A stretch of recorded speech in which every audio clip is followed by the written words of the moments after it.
RS academy. ముందుగా ఈరోజు జరిగిన జాతీయ, అంతర్జాతీయ, ప్రాంతీయ మరియు ఇతర అంశాలను క్షుణ్ణంగా పరిశీలిద్దాం. ముందుగా ఈరోజు కరెంట్ అఫైర్లో ఏమిటి సార్ అంటే మనకి 2013వ సంవత్సరంలో సుప్రీంకోర్టు లింగ సున్నిత్వం మరియు లైంగిక వేధింపులకు సంబంధించి ఒక కమిటీ అనేది ఏర్పాటు చేయడం జరిగింది. ఎప్పుడు సార్ అంటే 2013వ సంవత్సరంలో ఈ యొక్క సుప్రీంకోర్టు అనేది ఒక కమిటీని నియమించడం జరిగింది. ఏంటి సార్ అంటే లింగ సున్నితత్వం మరియు లైంగిక వేధింపుల కమిటీని వేయడం జరిగింది. అయితే దానిని మళ్ళీ ఇటీవల సుప్రీంకోర్టు ఏదైతే ఉందో దీన్ని మళ్ళీ పునర్నిర్మించడం జరిగినది, అంటే పునర్నిర్మించడం జరిగినదిగా ప్రకటించారు. అయితే దీని యొక్క 2013లో నిర్మించిన ఈ లింగ సున్నిత్వ లైంగిక వేధింపుల కమిటీకి సంబంధించి మనకి దీని యొక్క చైర్మన్ గా ఒక వ్యక్తిని నియమించడం జరిగింది. ఎవరిని నియమించారు సార్ అంటే చైర్మన్ గా హీమా కోహ్లీ. ఎవరిని సార్ అంటే హీమా కోహ్లీని చైర్మన్ గా నియమించడం జరిగింది. అంటే సుప్రీంకోర్టు ఆధ్వర్యంలో ఈ కమిటీని ఏర్పాటు చేయడం జరుగుతుంది. అయితే ప్రజెంట్ సుప్రీంకోర్టు యొక్క ప్రధాన న్యాయమూర్తి ఎవరు సార్? ప్రజెంట్ సుప్రీంకోర్టు ప్రధాన న్యాయమూర్తి ఎవరున్నారు సార్ అంటే డివై చంద్రచూడ్ గారు ప్రజెంట్ సుప్రీంకోర్టు ప్రధాన న్యాయమూర్తిగా ఉండడం జరుగుతుంది. అయితే ఇప్పటిదాకా సుప్రీంకోర్టు ప్రధాన న్యాయమూర్తులుగా మహిళలు ఎవరు కూడా పనిచేయలేదు. అయితే 2027లో మొట్టమొదటిసారిగా సుప్రీంకోర్టు సిజేఐగా లేదా ప్రధాన న్యాయమూర్తిగా మహిళ పదవి బాధ్యత చేపట్టబోతుంది. ఎవరు సార్ అంటే బివి నాగరత్న గారు పదవి బాధ్యతలు చేపట్టబోతున్నట్లుగా ప్రకటించడం జరిగింది. ఇది కూడా కొంచెం జాగ్రత్తగా యాడ్ చేసుకోండి. నెక్స్ట్ కరెంట్ అఫైర్ విషయానికి వెళ్ళిపోతే మనకి ఉగ్రవాద నిరోధకం పైన భారతదేశం మరియు జపాన్ అనే రెండు దేశాలు ఒక జాయింట్ వర్కింగ్ గ్రూప్ అయిన 6వ సమావేశం నిర్వహించడం జరిగింది. ఏ రెండు దేశాలు సార్ అంటే జపాన్ అనే దేశము మరియు భారత్ అనే రెండు దేశాలు కలిసి ఈ ఉగ్రవాదాన్ని వ్యతిరేకించాలి లేదా నిర్మూలించాలనే ఉద్దేశంతో 6వ జాయింట్ వర్కింగ్ కమిటీని ఏర్పాటు చేసుకొని ఆ ఉగ్రవాద కార్యకలాపాల పైన ఎలాంటి చర్యలు తీసుకోవాలి అనే దానిపైన చర్చలు కూడా జరగడం జరిగింది. దాంతో పాటు చూసుకుంటే మనకి ఈ యొక్క మే 21వ తారీఖుని మనము నేషనల్ యాంటీ టెర్రరిజం డేగా కూడా భారత ప్రభుత్వం నిర్వహించడం జరుగుతుంది. అంటే మే 21ని ఉగ్రవాద వ్యతిరేక దినోత్సవంగా జరుపుతాం. ఎందుకు సార్ అంటే రాజీవ్ గాంధీ అనే వ్యక్తి భారతదేశానికి ప్రధానమంత్రి పనిచేసిన రాజీవ్ గాంధీ గారు మనకి హత్య గావించడం జరిగింది ఈ మే 21వ తారీఖున. అందువలన ఆ దినోత్సవాన్ని మనము ఉగ్రవాద వ్యతిరేక దినోత్సవంగా కూడా జరిపాం. గత క్లాస్ లో దీనికి సంబంధించిన అంశాలు చెప్పాను, దాన్ని ఒకసారి నీట్ గా చదవండి. నెక్స్ట్ కరెంట్ అఫైర్ విషయానికి వెళ్ళిపోతే ఏంటి సార్ మనకి కరెంట్ అఫైర్ అంటే 2024కు సంబంధించి national institute of mental health neuro science కి 2024 సంవత్సరాన్ని గాను ఏది సార్ అంటే national institute of mental health and neuro science అనే దానికి 2024 సంవత్సరానికి 2024 ఇయర్ గాను సార్ అంటే ఆరోగ్య ప్రమోషన్ కోసం నెల్సన్ మండేలా అవార్డుని ప్రకటించడం జరిగినది 2024 సంవత్సరం. అంటే ఏ సార్ అంటే మనకి ఈ యొక్క national institute of mental health and neuro science కి 2024 ఆరోగ్య ప్రమోషన్ కోసం దీన్ని ఈ అవార్డుని ఇవ్వడం జరిగింది. అయితే ఈ అవార్డుని WHO వరల్డ్ హెల్త్ ఆర్గనైజేషన్ అనేది చూసుకుంటే 2019లో ఈ అవార్డుని ప్రారంభించడం జరిగినది వరల్డ్ హెల్త్ ఆర్గనైజేషన్ అనేది మనకి ఇది నన్ను. దానితో పాటు ఈ వరల్డ్ హెల్త్ ఆర్గనైజేషన్ యొక్క ప్రధాన కార్యాలయం ఎక్కడుంది సార్ అంటే మనకి జెనీవా. ఎక్కడుంది సార్ అంటే జెనీవాలో ఉండడం జరుగుతుంది. జెనీవా ఎక్కడుంది సార్ అంటే స్విట్జర్లాండ్ అనే దేశంలో జెనీవా అనేది కలదు మనకి. ఓకే, ఈ వరల్డ్ హెల్త్ ఆర్గనైజేషన్ అనేది ప్రపంచవ్యాప్తంగా ఆరోగ్య సమస్యలు వాటికి సంబంధించిన అంశాలను ఇది చర్చలు జరిపి దేశాలను అప్రమత్తం చేయడం జరుగుతుంది వరల్డ్ హెల్త్ ఆర్గనైజేషన్. దీంతో పాటు మనము ఏప్రిల్ 7వ తారీఖుని ఏప్రిల్ 7వ తారీఖుని వరల్డ్ హెల్త్ ఆర్గనైజేషన్ డేగా లేదా హెల్త్ డేగా కూడా సెలబ్రేట్ చేయడం జరుగుతుంది మనకు. ఈ అంశాన్ని కూడా సేవ్ చేసుకోండి. నెక్స్ట్ కరెంట్ అఫైర్ విషయానికి వెళ్ళిపోతే organisation for economy and cooperation and development అనే ఒక సంస్థ అభివృద్ధి చెందుతున్న దేశాలకు సంబంధించి వాతావరణ మార్పుల పైన ఏం చేసింది సార్ అంటే, అభివృద్ధి చెందుతున్న దేశాలు ఈ వాతావరణ మార్పుల కోసం కొంత మొత్తాన్ని ఇన్వెస్ట్మెంట్ చేయడం జరిగింది. ఏది sir organisation for economy cooperation and development అనే ఒక సంస్థ ఏం చేసింది సార్ అంటే, అభివృద్ధి చెందుతున్న దేశాల నుంచి పెద్ద మొత్తంలో ఈ వాతావరణ మార్పులకు సంబంధించి 115.9 బిలియన్ డాలర్ల మొత్తాన్ని ఏం చేసింది సార్ అంటే, ఈ వాతావరణ మార్పుల కోసం ఖర్చు చేయాలని ఈ ఫండ్ ని ఏర్పాటు చేయడం జరుగుతుంది. అంటే దాదాపుగా 2022వ సంవత్సరంలో ఈ ఆర్థిక ప్రమాణాలు లేదా ఈ వాతావరణ మార్పులు చాలా విపరీతంగా పెరిగాయి. వాటిని అదుపు చేయాలనే ఉద్దేశంతో ఈ మొత్తాన్ని 115.9 బిలియన్ డాలర్లను కేటాయించడం జరిగింది. అయితే ఈ ఆర్గనైజేషన్ ఎకనామికల్ కోఆపరేషన్ డెవలప్మెంట్ అనేది మనకి 1961లో ఏర్పాటు అవ్వడం జరిగింది. ఎప్పుడు సార్ అంటే 1961లో ఏర్పాటు చేయడం జరిగింది. అయితే ఇది చూసుకుంటే మనకి 1961లో ఏర్పాటైంది. ఈ 1961లో ఏర్పాటైన ఈ సంస్థలో భారతదేశం అనేది సభ్య దేశం అనేది కాదు దీంట్లో అని చెప్పడం జరుగుతుంది. అయితే ఈ organisation for economy cooperation development అనే దాని సంస్థ యొక్క ప్రధాన కార్యాలయం ఎక్కడుంది సార్ అంటే, ఫ్రాన్స్ అనే దేశంలో ఉండడం జరుగుతుంది. అంటే ఫ్రాన్స్ దేశం యొక్క రాజధాని ప్యారిస్ లో ఉండడం జరుగుతుంది. దానితో పాటు మనకి ఇటీవల దుబాయ్ లో COP28 సదస్సు కూడా జరిగింది. అంటే వాతావరణ మార్పుల పైన సంబంధించి మార్పుల పైన ఒక సమావేశం దుబాయ్ లో నిర్వహించారు. అంటే దీని యొక్క సమావేశం యొక్క ప్రధాన అంశం ఏంటి సార్ అంటే, ఈ సమావేశం యొక్క ప్రధాన అంశం భూమి యొక్క ఉష్ణోగ్రతను 1.5 డిగ్రీల సెంటిగ్రేడ్ కి పరిమితం చేయాలని దీని యొక్క ఇది. కాబట్టి దీన్ని కూడా కొంచెం జాగ్రత్తగా ఇచ్చేయండి. వాతావరణ మార్పుల పైన తరచుగా ఇది వస్తుంది మనకి. ఇది ఎన్విరాన్మెంట్ సైన్సెస్ కింద కరెంట్ అఫైర్ లో పడడానికి ఆస్కారం ఉంది.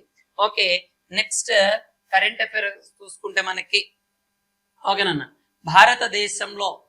భారతదేశానికి సంబంధించి మొట్టమొదటిసారిగా యుఎన్ఓలో శాశ్వత ప్రతినిధిగా భారతదేశం నుంచి యుఎన్ఓలో శాశ్వత ప్రతినిధిగా పనిచేసిన రుచిరా కాంబోజ్ ఎవరు సార్ అంటే, రుచిరా కాంబోజ్ అనే ఆమె పదవి విరమణ చేయడం జరిగింది. అంటే యుఎన్ఓలో శాశ్వత రాయబారిగా పనిచేయడం జరిగింది. అంటే భారతదేశం తరపున యుఎన్ఓలో శాశ్వత రాయబారిగా పనిచేయడం జరిగినది ఈయన రుచిరా కాంబోజ్. ఈమె నిన్నటి రోజున పదవి నుంచి విరమణ చేయడం జరిగినదిగా ప్రకటించారు. అయితే ఈమె గతంలో చూసుకుంటే న్యూయార్క్ లో కూడా ఈమె ప్రతినిధిగా పనిచేయడం జరిగింది. న్యూయార్క్ లో కూడా ప్రతినిధిగా పనిచేయడము అండ్ భూటాన్ దేశానికి రాయబారిగా అండ్ సౌత్ ఆఫ్రికాలో కూడా రాయబారిగా కూడా పనిచేయడం జరిగినది ఈమె. దాంతో పాటు యుఎన్ఓలో పనిచేసింది కాబట్టి యుఎన్ఓకి సంబంధించిన డేటా చూస్తే యుఎన్ఓ 1945 అక్టోబర్ 24వ తారీఖున న్యూయార్క్ కేంద్రంగా ఏర్పాటు అవ్వడం జరిగింది. నెక్స్ట్ కరెంట్ అఫైర్ విషయానికి వెళ్ళిపోదన్నాను. ఏంటి సార్ అంటే మనకి ఆపరేషన్ బ్లూ స్టార్ అనేది. Operation blue star operation blue star, ఈ ఆపరేషన్ బ్లూ స్టార్ అనే దాన్ని చూసుకుంటే ఆపరేషన్ బ్లూ స్టార్ అనే దాన్ని 2024 సంవత్సరానికి నాటికి దీనికి 40 సంవత్సరాలు పూర్తవడం జరిగింది. 40 years completed is operation blue star. దీనిని 1984వ సంవత్సరం ఎప్పుడు సార్ అంటే 1984లో అప్పటి ప్రధానమంత్రి అయిన ఇందిరా గాంధీ గారు ఈ ఆపరేషన్ బ్లూ స్టార్ ని ప్రారంభించడం జరిగినది. ఆపరేషన్ బ్లూ స్టార్ ని ఇందిరా గాంధీ గారు ఇదే జూన్ నెలలో ప్రారంభించడం జరిగింది. ఎందుకు సార్ అంటే మనకి 1970 సంవత్సరంలో పంజాబ్ లో తిరుగుబాటుదారులు ఖలిస్తాన్ ఉద్యమాన్ని ప్రారంభించడం జరిగింది. ఏదాన్ని సార్ అంటే ఖలిస్తాన్ అంటే ప్రత్యేక పంజాబ్ కావాలనే ఉద్యమాన్ని ప్రారంభించాడు. దీని యొక్క అధ్యక్షుడు లేదా స్థాపకుడు ఎవరు సార్ అంటే జర్నల్ సింగ్ బిందేవాల్. ఓకే, బ్రిందేన్వాల్, జనరల్ సింగ్ అండ్ బింద్రేన్వాల్ అనే వ్యక్తి దీని యొక్క అధ్యక్షుడుగా ఉండడం జరుగుతుంది. అయితే వీళ్ళు గోల్డెన్ టెంపుల్ కేంద్రంగా దాంట్లో కార్యకలాపాలు చేస్తూ ఉంటే అప్పుడు 1984లో ఆపరేషన్ బ్లూ స్టార్ ని ఇందిరాగాంధీ గారు జూన్ నెలలో చేపట్టి దాంట్లో దాకు ఉన్న వీళ్ళందరినీ కూడా కాల్చి చంపేయడం జరిగింది. దాని గుర్తుగా ఈ యొక్క ఆపరేషన్ బ్లూ స్టార్ ఇప్పటికి 2024 జూన్ నాటికి 40 సంవత్సరాలు పూర్తవడం జరిగినదిగా ప్రకటించడం జరుగుతుంది. మనకి ఇది ఎక్కడ జరిగింది సార్ అంటే పంజాబ్ లోని అమృత్సర్ లో ఉన్న ఏది సార్ అంటే గోల్డెన్ టెంపుల్లో ఇది జరగడం జరిగింది. ఓకే, నెక్స్ట్ కరెంట్ అఫైర్ విషయానికి వెళ్ళిపోదాం. ఏంటి సార్ అంటే జూన్ 3వ తారీఖుని వరల్డ్ సైకిల్ డేగా సెలబ్రేట్ చేయడం జరుగుతుంది మనకి ఇది. ఓకే, దీని థీమ్ కూడా సైక్లింగ్ ద్వారా మంచి ఆరోగ్యం, సరసత మరియు స్థిరత్వం ప్రోత్సహించడం అనేది. అయితే దీనిని మనం చూసుకుంటే 2016 నుంచి యుఎన్ఓ దీన్ని అధికారికంగా వరల్డ్ సైక్లింగ్ డేగా సెలబ్రేట్ చేయడం జరుగుతుంది మనకి ఇది. ఓకే, నెక్స్ట్ కరెంట్ అఫైర్ విషయానికి వెళ్ళిపోతే ఓకే, యూరోపియన్ స్పేస్ ఏజెన్సీ ఏది సార్ అంటే యూరోపియన్ స్పేస్ ఏజెన్సీ మరియు జపాన్ దేశానికి చెందిన జెక్సా. ఓకే, ఈ రెండు కూడా వాతావరణానికి సంబంధించి పరిశోధన చేయడం కోసం ఓకే ఎర్త్ క్లౌడ్ ఏరోసెల్ ఏదని సార్ అంటే earth cloud okay aerosol and